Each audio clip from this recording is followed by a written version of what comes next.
Isang pinagpalang umaga po sa atin lahat. Salamat sa Panginoong Diyos sa panibagong umaga na binigay niya sa atin. Mga kapatid, yung ating mga burden, ibigay natin kay Lord. Huwag tayong mawala ng pag-asa. Nasa 5 weeks na tayo ng lockdown. Let's continue to trust God. Huwag tayong manghina, kundi patuloy tayong maging matatag. Hindi galing sa ating sariling katatagan, kundi nagmumula sa Panginoon at sa Kanyang salita. Tayo po ay sandaling manalangin. Panginoon Diyos, magandang umaga po. Marami pong salamat sa panibagong buhay at lakas na ibinibigay niyo sa amin. Thank you, Lord, for all your goodness. Nagpapakumbaba po kami sa iyo, Ama. We pray na patuloy na mangusap ka po sa amin sa umagang ito as we study your word. Let your word minister to your people. Panginoon, bigyan niyo po ng kagalingan ang aking mga kapatiran na may karamdaman ngayon.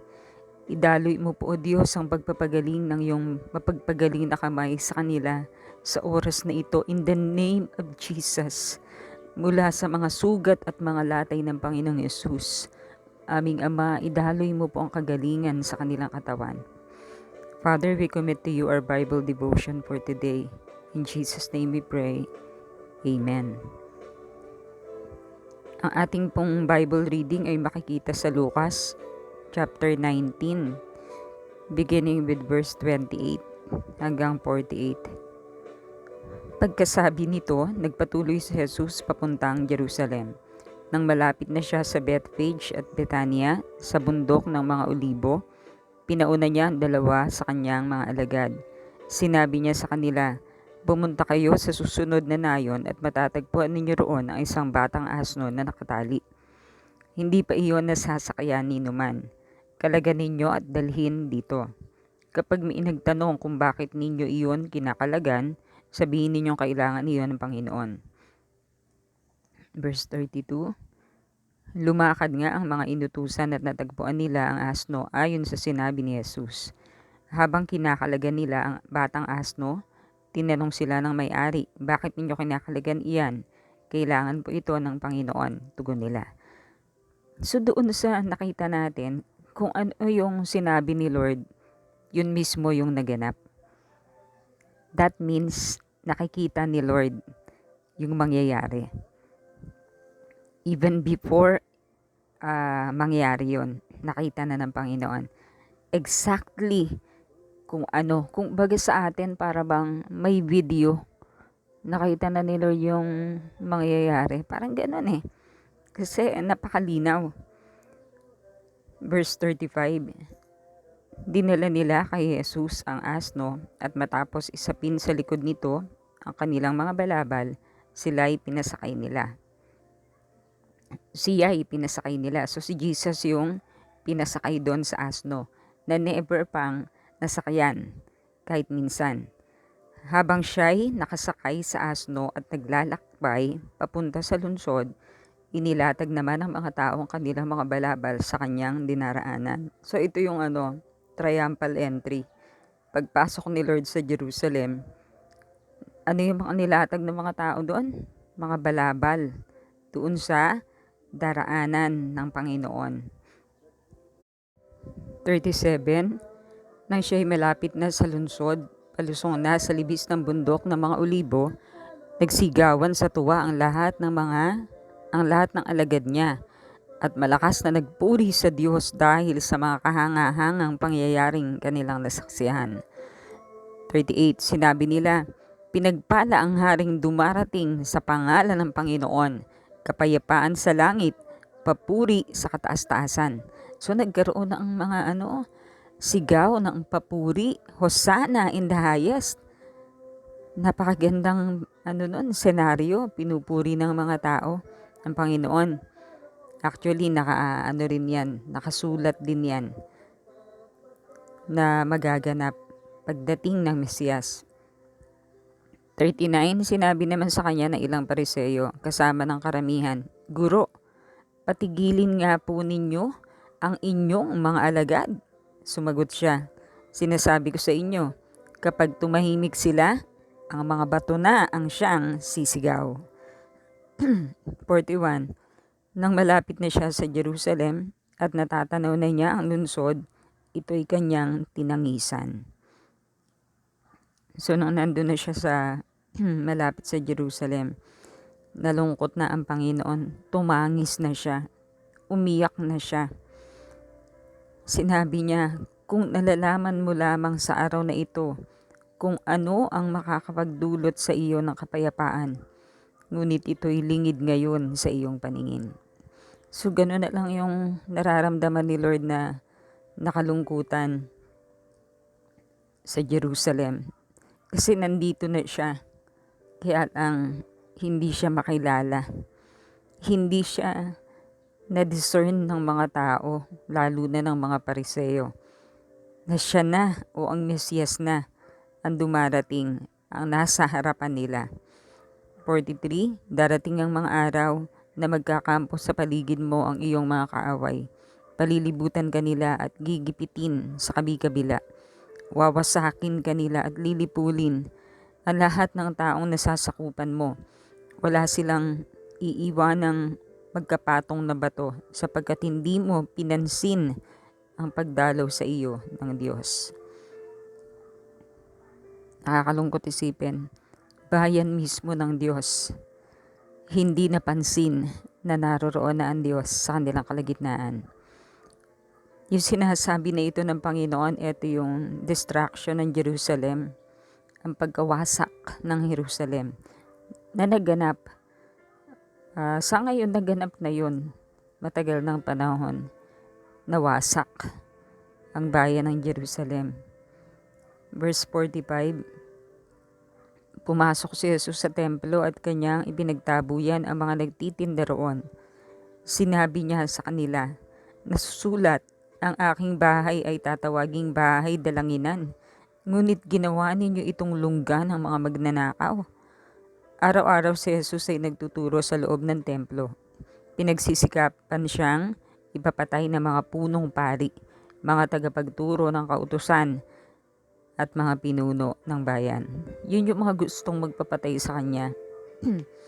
Actually, yung majority noon, hindi naman talaga yun ang gusto magpapatay sa kanya kundi yung mga pinuno, yung mga punong pari, yung mga tagapagturo ng kautusan at mga pinuno ng bayan. Nakakalungkot.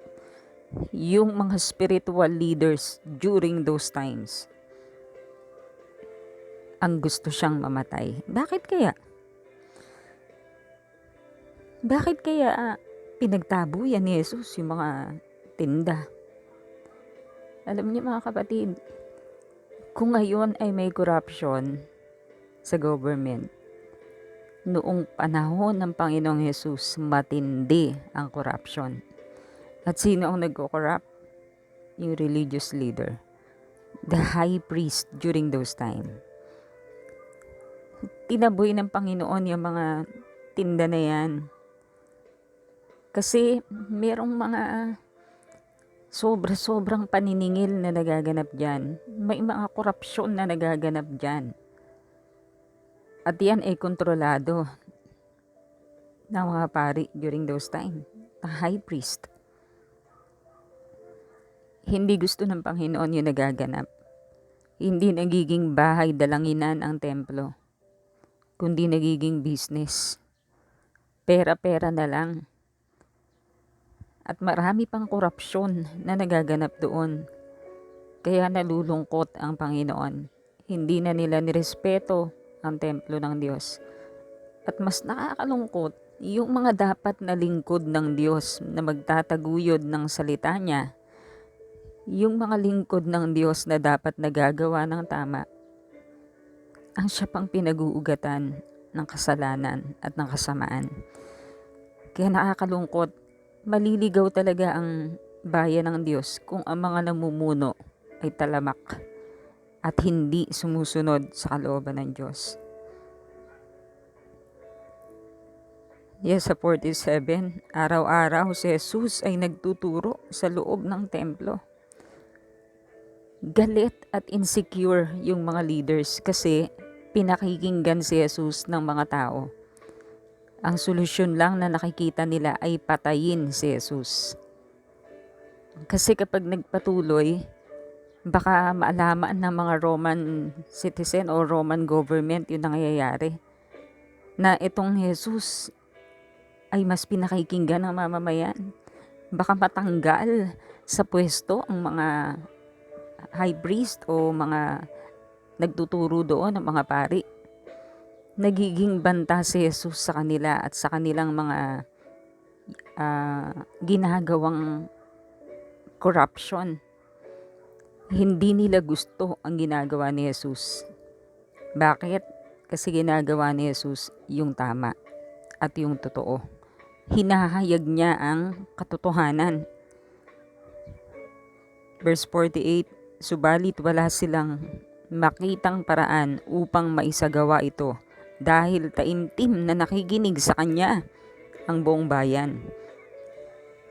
So, siguro let's say, bago pa man ipako si Jesus sa krus, gusto na talaga nilang patayin si Jesus o ipapatay.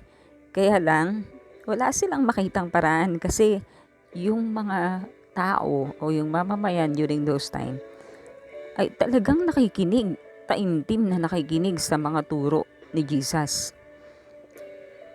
Kaya nga naghahanap sila ng butas At ang nakita nila, isa sa nakita nila, yung pagpapagaling ni Jesus sa Sabat. Yan, isa yan sa talagang nagpainit ng ulo nila. Kasi tinuturo nila sa mga tao na huwag gagalaw o huwag kikilos. Huwag magpapagaling. Mga bagay na hindi naman pinagbabawal. Pinagbabawal nila. Pero sila mismo sumusuway naman sa kanilang mga sinasabi. Nakakalungkot. Sana sa panahon natin, maging mabuting halimbawa tayo bilang mananampalataya. Sana kung ano yung ating pinaniniwalaan, pinamumuhay natin. We live what we believe. So dito nakikita na natin kung bakit, saan ba nag-uugat yung galit ng mga punong pari, ng mga tagapagturo ng kautusan, mga pinuno ng bayan. Kasi si Jesus ay tapat.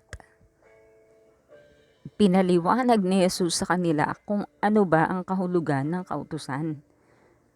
Kung ano yung tamang interpretation nito. Kasi mali ang interpretation ng mga nagtuturo, ng mga tagapagturo ng kautusan, ng punong pari. Mali.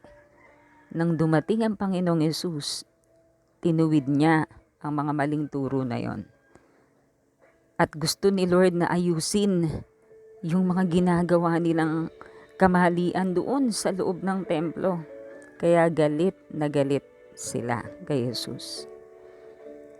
So diyan, makikita natin yung hindi lang pala ngayon yung korupsyon. Kahit noon meron na. Kaya lang, ang nakakalungkot, nanggagaling pa yun sa mga religious leaders. Yun yung pinaka nakakalungkot doon. Ngayon naman, tumungo tayo sa Joshua. Balikan muna natin sandali yung Joshua 18 verse 1. Hindi kasi natin ito nabasa nun Joshua 18 verse 1. Nung sila ay nandoon na sa Shiloh, sa verse 1, matapos nilang sakupin ang lupaing iyon, ang buong Israel ay nagtipon sa Shiloh at itinayo roon ang toldang tipanan. So doon nila inilatag yung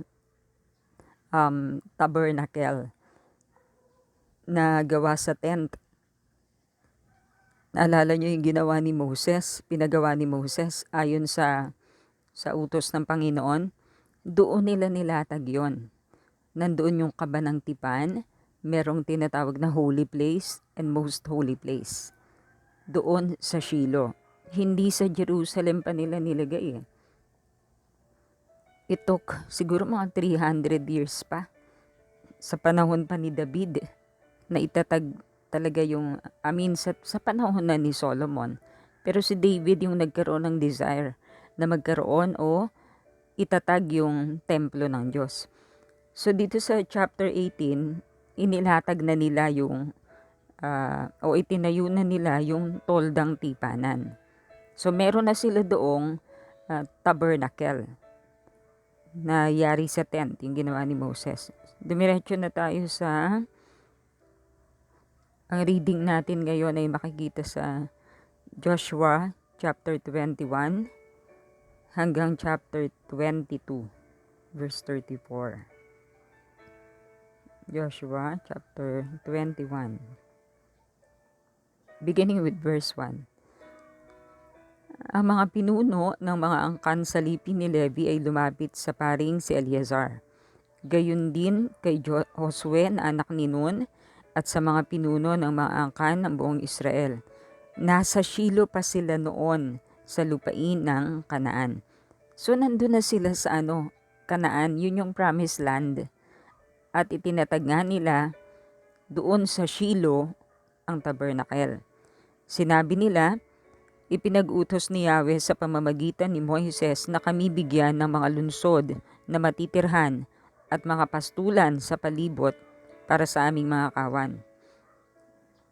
So ito ay mga Levites, mga Levita.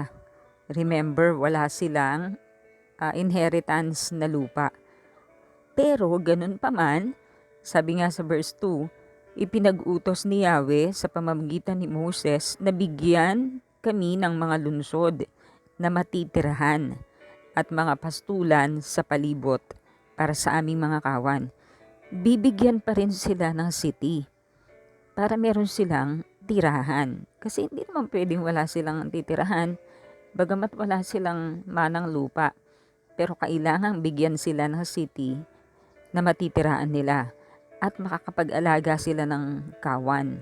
Kasi doon sa kawan na yon, yung mga hayop na alagaan nila, doon sila kukuha din ng mga offering, ng mga burnt offering na gagamitin nila.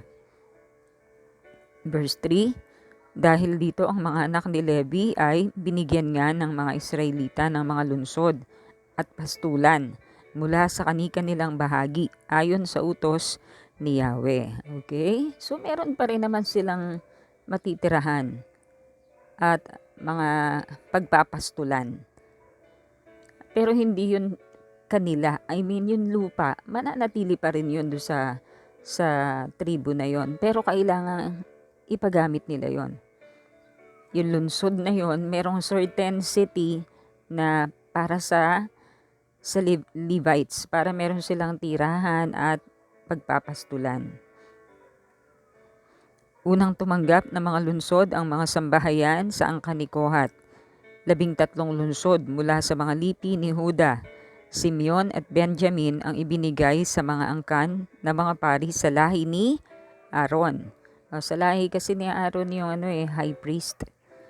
So binigyan na sila ng lunsod. Kailangan meron silang tirahan. Alam namang makitira lang sila. Kailangan merong lunsod na mga Levita lang ang nakatira. At nandoon yung mga hayop na inaalagaan din nila mismo. Yun ding mga hayop na yun, pipili sila doon ng pwedeng ihandog. Ang ibang mga sambahayan sa angkan ni Kohat ay tumanggap ng 10 lunsod mula sa lipi ni Ephraim, ni Dan at sa kalahati ng lipi ni Manases. Ang mga sambahayan sa angkan ni Gershon ay binigyan ng 13 lunsod mula sa mga lipi ni Isakar, ni Asher, ni Naphtali at sa kalahati ng lipi ni Manases na nasa Bashan. So hindi naman pinabayaan ng Diyos ang kanyang mga lingkod na Levita. 'Di ba? Napakagandang isipin na hindi naman nakitira, hindi naman nagmukhang pulubi ang mga lingkod ng Diyos, kundi nagtalaga ng mga lunsod para sa kanila, para kanilang tirahan at para pangalagaan ng kawan. Dito nakikita ko talaga kung gaano kamahal ng Diyos yung mga naglilingkod sa Kanya. Hindi niya ginugutom at hindi niya pinababayaan. Mayroong tirahan, maayos na lugar. Kasi mga lingkod ng Diyos to . Hindi na sila gagawa ng iba pang bagay. Full time sila para sa Panginoon. Kaya naman, talagang ang pagkalinga ng Diyos sa kanila ay talagang wow, nandoon talaga. 7. Ang mga sambahayan sa angkan ni Merari ay tumanggap ng 12 lungsod. And mind you, madami. Madaming lungsod yon mula sa mga lipi ni Ruben, Gad at Zebulun. Sa pamamagitan ng palabunutan ayon sa inutos ni Yahweh, sa pamamagitan ni Moises, binigyan ng mga Israelita ang mga anak ni Levi na mga lungsod at mga pastulan. So meron silang ang pinaka-decision making na ginagawa nila, palabunutan o kaya toss coin. Ito ang mga pangalan ng mga lungsod na galing sa mga lipi ni Simeon at ni Huda na ibinigay sa mga anak ni Aaron mula sa angkan ni Kohat na anak ni Levi. Sila ang unang nabigyan batay sa palabunutan. O kahit sa palabunutan, 'di ba? Ang nauna pa rin yung lipi ni Aaron kasi yun yung nasa high priest. Sa kanila manggagaling yung mga priest. Yung ibang Levites kasi hindi sila priest, mga tagapaglingkod sa mga gagawin sa templo. Tinanggap nila ang lungsod ng Arba. Si Arba ang ninuno ng mga Anaseyo na ngayon tinatawag na Hebron sa kaburulan ng Huda. Kasama nito ang mga pastulan sa palibot. Ngunit ang mga bukirin ng bayan at ng mga nayon ay ibinigay na kay Caleb na anak ni Jepune bilang kanyang bahagi sa lupain. Ito pa ang mga lungsod na ibinigay sa mga anak ng paring si Aaron. Ang Hebron na nasa isa sa mga lungsod kanlungan, yung city of refuge, sa kanila din yon napunta. At ang mga pastulan sakop nito, ang Libna kasama rin ang mga pastulan nito, ang Jatir, Estemoa, Helon Debir, Ayin, Huta at Betsemes, kasama rin ang mga pastulan nito. Siyam na lungsod ang galing sa mga lipi ni Simeon at ni Huda. Mula naman sa lipi ni Benjamin, tinanggap nila ang Gibea, Geba, Anatot at Almon. 4 na lungsod kasama ang pastulan ng mga ito. Lahat-lahat ang mga angkang ito, buhat sa lahi ni Aaron, ay tumanggap ng 13 lungsod, kasama ang mga pastulan nito. Ang ibang mga Levita sa angkan ni Kohat ay tumanggap ng ilang lungsod mula sa lipi ni Ephraim. Ibinigay sa kanila ang Shechem na isa rin sa mga lungsod kanlungan. Again, yung mga cities of refuge ay napunta o naging lungsod ng mga Levites.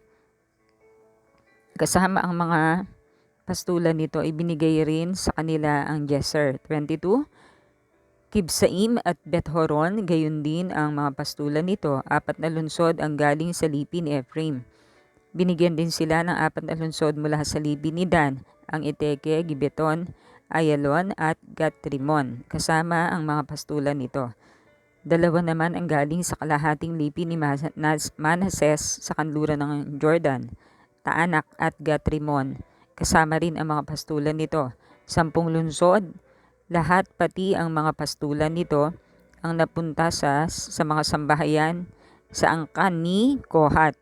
Ang mga sambahayan sa angkan ni Gershon na anak ni Levi ay tumanggap naman ng 2 lungsod, buhat sa kalahating lipi ni Manases sa silangan ng Jordan. Napunta sa kanila ang gola na sakop ng Bashan at isang lungsod kanluran pati ng Bistera, kasama ang mga pastulan nito, and so on and so forth. So, basahin niyo po yun ang buo. Okay, jump tayo sa 42. May kanya-kanyang pastulan ang bawat lungsod na ito. Ibinigay nga ni Yahweh sa bayang Israel ang lahat ng lupaing ipinangako niya sa kanilang mga ninuno. Wow! Diyan makikita mo na ang Diyos ay tapat, tunay na tapat. 'Di ba? Ulitin ko yan, verse 43. Ibinigay nga ni Yahweh sa bayang Israel ang lahat ng lupaing ipinangako niya sa kanilang mga ninuno. Gaya't nang masakop na nila ang buong lupain, doon na sila nanirahan. Binigyan sila ni Yahweh ng kapayapaan sa buong lupain. ayon sa ipinangako niya sa kanilang mga ninuno. Hindi sila natalo kailanman ng kanilang mga kaaway, sapagkat pinagtatagumpay sila ni Yahweh laban sa lahat ng kaaway. Ito yung napakagandang verse, 45. Tinupad ni Yahweh ang lahat ng ipinangako niya sa sambahayang Israel. Amen. God is faithful. Grabe, napakatapat ng Panginoon sa bansang Israel. Wala siyang pangako na hindi natupad. Ang lahat ng kanyang pinangako ay natupad. Lahat ng mga sinabi niya sa ninuno, biruin mo sa ninuno pa, pero sa kanila naganap yon. Lahat ng promises ni Lord ay ginawa niya. Kahit ngayon mga kapatid, we can always claim the promises of God. God is faithful in all His promises. I-claim natin yon. Kasama natin ang Panginoon. Pero tandaan nyo, napakahalaga kay Lord ng ating relasyon sa Kanya. Remember Psalms 91. He that dwelleth in the secret place of the Most High shall abide under the shadow of the Almighty.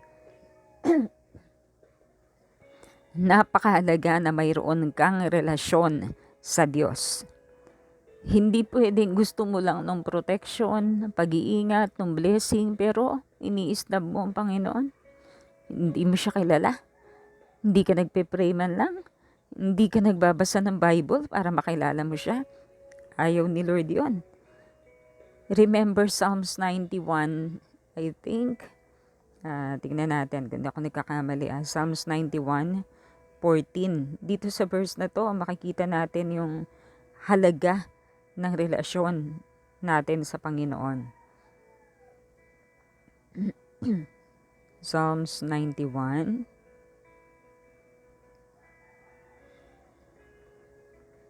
Verse 14. Because he loves me, says the Lord, I will rescue him. I will protect him, for he acknowledges my name.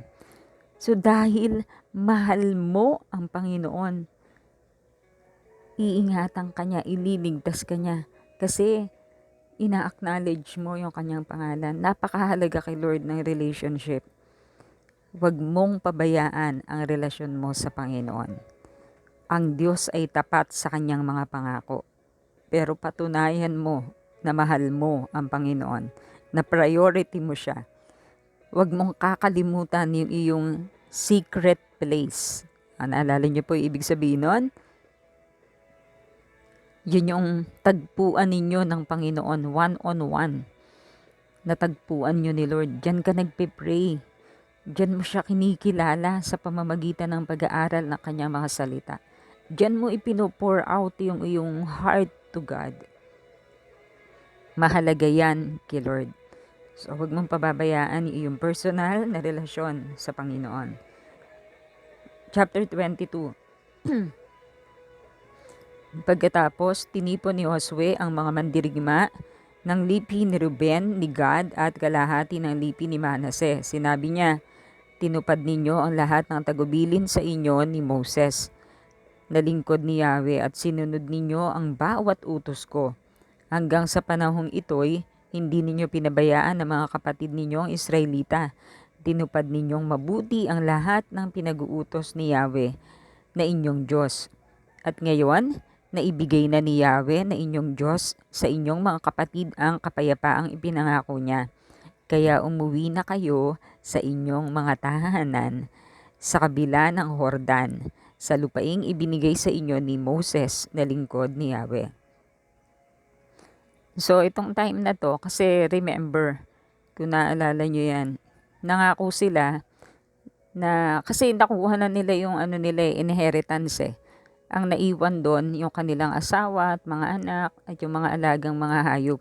Pero sila, nangako sila na hindi sila uuwi pa doon sa lupang mana nila hanggat hindi pa nasasakop at hanggat hindi pa nakukuha ng mga tribo ni Israel yung kanilang mga lupa.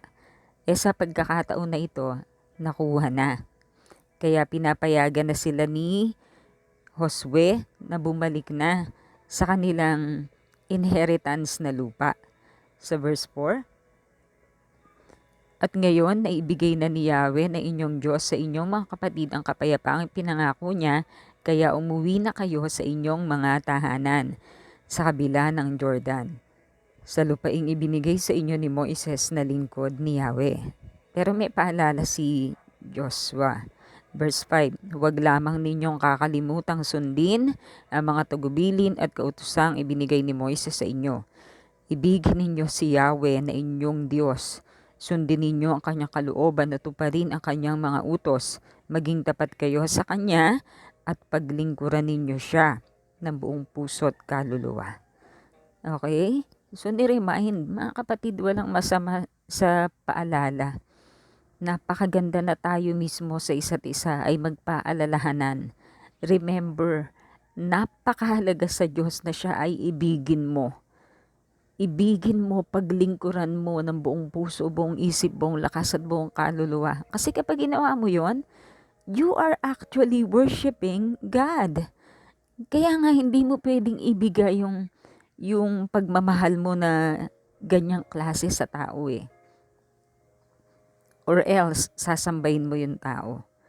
Kaya yung dakilang pag-ibig, yung pag-ibig ng buong puso, isip, lakas at kaluluwa, sa Diyos mo lang yan ibinibigay. Okay? So, ni-remind ni Joshua at maging tapat sila sa Panginoon. At wala silang ibang paglilingkuran kundi ang Panginoon lang. Verse 6, binasbasan sila ni Josue at umuwi na sila. Ang kalahati ng lipi ni Manases ay binigyan ni Moises ng lupain sa Bashan. Ang kalahati ay binigyan ni Josue ng lupa sa kanluran ng Jordan, katabi ng iba pang lipi ni Israel nang sila'y pauwi na. Binasbasan sila ni Josue at sinabi sa kanila, mayayaman kayong babalik sa inyong maraming baka, ginto, pilak, tanso, bakal at mga damit. Bahagi na ninyo ng mga nasamsam ninyo sa mga kaaway ang inyong mga kapatid. So may mga pronouncement of blessings. Verse 9, umuwi na nga ang mga mandirigma ng lipi ni Ruben, ni Gad, at kalahati ng lipi ni Manases. Parang inabot sila ng 5 taon, more or less 5 years sa pakikipaglaban. Okay, verse 9, umuwi na nga ang mga mandirigma ng lipi ni Ruben, ni Gad, at kalahati ng lipi ni Manases. Iniwan nila sa Kanaan ang ibang mga Israelita at bumalik sila sa Gilead, sa lupaing naging bahagi nila ayon sa iniutos ni Yahweh sa pamamagitan ni Moises. Pagdating nila ng Jordan na nasa panig ng Kanaan, nagtayo sila ng isang mataas at malaking altar sa tabi ng ilog. Okay, meron silang tinayong altar. Magiging issue ito. Verse 11, nalaman ito ng ibang mga Israelita at ganito ang kumalat na usap-usapan. Okay, naging issue to Merong kumalat na usap-usapan. Alam ninyo, nagtayo ang mga lipi ni Ruben, ni Gad, at ng kalahati ng lipi ni Manases ng isang altar sa hangganan ng Kanaan bago tumawid ng Jordan. Pagkarinig nito, nagtipon-tipon sila sa Shiloh. O remember, yung Shiloh, nandoon yung tabernacle. Doon sila nagtipon-tipon. And then, at humandang digmain ang nasabing mga lipi. So, nag-ready sila para makipaglaban doon sa mga kay Ruben, sa Gad, at sa kila Manases, yung tribo na yon. Verse 13, sinugo ng bayang Israel si Pinehas na anak ng paring si Eleazar upang kausapin ang mga lipi ni Ruben, ni Gad at kalahati ng lipi ni Manases. May kasama siyang 10 pinuno ng mga angkan buhat sa bawat lipi ni Israel. Bawat isa sa kanila ay pinuno ng mga angkan sa kanilang mga lipi. So yung mga leaders of the tribes kasama. At nandun din yung priest. Pagdating sa Gilead, sinabi nila sa mga lipi ni Reuben, ni Gad at kalahati ng lipi ni Manases, ito ang pinapasabi sa inyo ng buong sambahayan ni Yahweh. Bakit ninyo ginawa ang ganitong pagtataksil sa Diyos ng Israel? Naghihimagsik kayo laban kay Yahweh sa pagtatayo ninyo ng sariling altar. Siya'y tinalikuran ninyo. So yun yung dating sa kanila. Nagre-rebelde o naghihimagsik kasi nagtayo sila ng sarili nilang altar. Ang tingin nila, tinalikuran nila si Yahweh. 17. Nalimutan na ba ninyo ang kasalanan natin sa Peor? Hanggang ngayon nga'y nagtitiis pa tayo sa parusang salot na iginawad ni Yahweh sa atin. Hindi pa ba sapat iyon? At ngayon nangahas pa kayong talikuran siya? Kapag naghimagsik kayo kay Yahweh ngayon, bukas din ay magagalit siya sa buong Israel. So para bang nagkaroon na ng parang phobia, nagkaroon na ng takot yung Israel. Pero ganun nga ba kaya ang ibig sabihin ng pagtatayo ng altar na yon? Verse 19, kaya kung ang inyong lupain ay hindi angkop sa pagsamba sa Kanya, tumawid kayo sa gawin namin sa kinaroroonan ng Kanyang tabernakulo. Doon na kayo manirahan. Huwag lamang kayong magtayo ng ibang altar, maliban sa altar ni Yahweh na ating Diyos, sapagkat iyan ay paghihimagsik laban sa Kanya at sa amin. So nire-remind sila. Pero mainit. Kumbaga mainit yung galit kasi akala nila talagang naghihimagsik eh. Di ba meron namang templo doon sa Shiloh? Nandoon yung tabernacle. So bakit sila nagtatayo ng altar? Kasi yun? Bawal yun. Hindi yun tama. Verse 20, nakalimutan na ba ninyo si Akan na anak ni Zerah? Nang sumuway siya sa utos tungkol sa mga bagay na dapat sunugin, kasama siyang naparusahan. Ang buong Israel, hindi lamang siya ang namatay dahil sa kanyang kasalanan. Sumagot ang mga lipi ni Reuben, ni Gad at kalahati ng lipi ni Manases sa mga pinuno ng mga angkan ni Israel. Okay, eto na yung naging tugon nila. Mabuti naman at nag-usap-usap muna. Hindi naman agad nagdigmaan. So ito ang paliwanag nila Reuben. Verse 22, si Yahweh ay Diyos ng mga Diyos. Si Yahweh ang makapangyarihan sa lahat. Siya lamang ang Diyos. Alam niya kung bakit ginawa namin ito. At dapat din ninyong malaman. Kung kami sumuway at kung kami nagtaksil kay Yahweh, wag na niya kaming hayaang mabuhay sa araw na ito. Kung nagtayo kami ng sariling altar upang suwayin si Yahweh, kung nag-alay kami ng handog na susunugin, o handog na pagkaing butil, o handog na pagsasaluhan, parusahan nawa kami ni Yahweh. 24. Ginawa namin ito sa takot na baka dumating ang araw na sabihin ng inyong mga anak sa aming mga anak, ano ang kinalaman ninyo kay Yahweh, ang Diyos ng Israel? Siya na rin ang nagtakda ng ilog Jordan ay maging hangganan, maghihiwalay sa atin. Kayong mga lipi ni Reuben at ni Gad ay walang bahagi kay Yahweh na Diyos ng Israel. Kapag nangyari iyon, ang aming mga anak ay maaaring hadlangan ng inyong mga anak sa pagsamba kay Yahweh. So maganda pala yung purpose nila.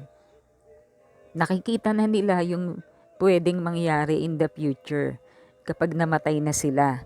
At yung mga anak na nila ang mamumuno doon sa kanilang tribo, baka dumating ang panahon na itakwil sila o kalimutan sila ng Israel o ng mga kapatiran nilang Israel. Verse 26, ang totoo, tinayo namin ang altar na ito hindi upang pagsunugan o pag-alayan ng mga handog. Itinayo namin ito upang maging bantayog para sa amin, para sa inyo at para sa ating mga salinlahi. Bantayog or monument or memorial. Magre-remind sa kanila upang maging katibayan na talagang sinasamba namin si Yahweh sa pamamagitan ng mga handog na susunugin, mga alay at handog na pinagsasaluhan. Sa ganoon, hindi masasabi ng inyong mga anak sa aming mga anak, wala kayong pakialam kay Yahweh. So yun ay symbol, memorial, na pagpapatunay na sila ay sumasamba kay Yahweh, bagamat malayo sila sa Shilo. 28, at kung sakaling mangyari ito, masasabi ng aming mga anak, tignan ninyo, nagtayo ang aming mga ninuno ng isang altar na katulad ng altar ni Yahweh, hindi upang pagsunugan o pag-alayan ang mga handog, kundi upang maging saksi para sa amin at para sa inyo. Okay? So, hindi nila yon susunugan o hindi sila maghahandog doon kasi bawal yun eh. Yun ay palatandaan, simbolo, or memorial para magpatunay na sila ay sumasamba kay Yahweh at sila ay kasama sa lipi ni Israel. 29, kailan may hindi namin inisip sumuway kay Yahweh o tumalikod sa Kanya. Hindi kami nagtayo ng iba pang altar na pagsusunugan ng handog o pag-aalaya ng handog na pagkaing butil o handog na pinagsasaluhan bukod sa altar ni Yahweh, sa altar na nasa harap ng kanyang tabernakulo. Yon. Yung tabernakulo na yon ay nandoon sa Shilo. 30, narinig ni Pinehas at ng mga pinuno ng mga angkan ni Israel na kasama niya ang sinabi ng mga lipi ni Reuben, Gad at Manase at nasiyahan sila. Kaya sinabi sa kanila ni Pinehas, ang anak ng pari ni Eleazar, alam na namin ngayon na kasama natin si Yahweh sa araw na ito. Hindi kayo nagtaksil kay Yahweh, kaya iniligtas ninyo ang Israel sa parusa ni Yahweh. Iniwan ni Pinehas at ng mga pinuno ng mga angkan ng mga lipi ni Reuben at ni Gad sa lupain ng Gilead. Nagbalik na sila sa Kanaan at iniulat sa Israel ang buong pangyayari. Natuwa ang mga Israelita at nagpuri sa Diyos. Hindi na nila muling nabanggit ang balak nilang paglusob at pagwasak sa lupain ni Gad at Reuben. Ang altar na iyon ay tinawag na saksi, sapagkat sabi ng mga lipi ni Gad at Reuben, saksi ito para sa ating lahat na si Yahweh ay siyang Diyos. Okay, napakaganda. Dito makikita natin yung halaga ng pag-uusap. Hindi dapat agad mag-jump into conclusion. Ganito pa yung ginawa nila, ibig sabihin ganito sila. Hindi. Kailangan mag-usap muna. Okay? Kahit sa ngayon, pag merong nakikitang parang mali na hindi kalooban ng Diyos na ginagawa, pag-usapan muna, tanungin, linawin. Hindi yung sisiraan mo na agad yung kapatid mo. Nakapagkalat ka na ng mga paninirang salita laban sa kapatid mo. Yung pala hindi naman ganon ang purpose. Hindi naman pala totoo yung naiisip mo ay ibang-iba sa naiisip ng tao sa kanyang ginawa. Napakahalaga nun. Sana matuto tayo doon sa ginawa nila. Hindi sila agad naglabanan. Nag-usap muna sila. Nagkaroon ng pagpapaliwanag. At nagkaroon ng linaw. Nagkaroon ng pagkakasundo. Nakita na ang bawat isa naman ay tapat sa Diyos, tapat kay Yahweh. 'Di ba? Nais lang na 'wag silang makalimutan kasi malayo sila eh. Nasa kabilang bahagi na sila ng Jordan eh. So, nagkaroon sila ng masabi natin na agreement. Doon pa rin sila mag-aalay sa tabernacle sa Shilo. Pero meron lang silang pinakasaksi or monument or patunay na sila ay sumasamba kay Yahweh. Di po ba? So, lalahanin natin yan kapag merong mga bagay na parang hindi pagkakaunawaan, mag-usap. Huwag agad manghatol o manghusga. Sana pag nagkaroon ng pagpapatawag na mag-usap, huwag tanggihan.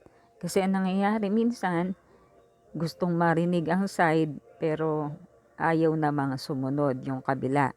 Napakahalaga na yung both parties ay magkaroon ng pag-uusap, pagliliwanagan. Kasi magkakapatid, katulad ng ginawa ng Israel. So mga kapatid, pagpalain tayo ni Lord. Ang lahat ng ating mga agam-agam Ang lahat ng ating mga pangamba, ilagak natin sa Panginoon. Sa mga nangyayari ngayon, patuloy na ipanalangin natin na nawa nga makapag-produce na nung cure. Nawa ito na yung cure na gusto ni Lord. Yung binabanggit po ng ating Pangulong Duterte, yung sinasabi niyang antibody. Nawa ito na talaga yung solusyon para maprotektahan ang ating mamamayan. Pag-pray din natin yung vaccine na ginagawa ng Israel. Nawa matapos nila ito at maging effective ito. Pagpalain ng Diyos ang kanyang bayan.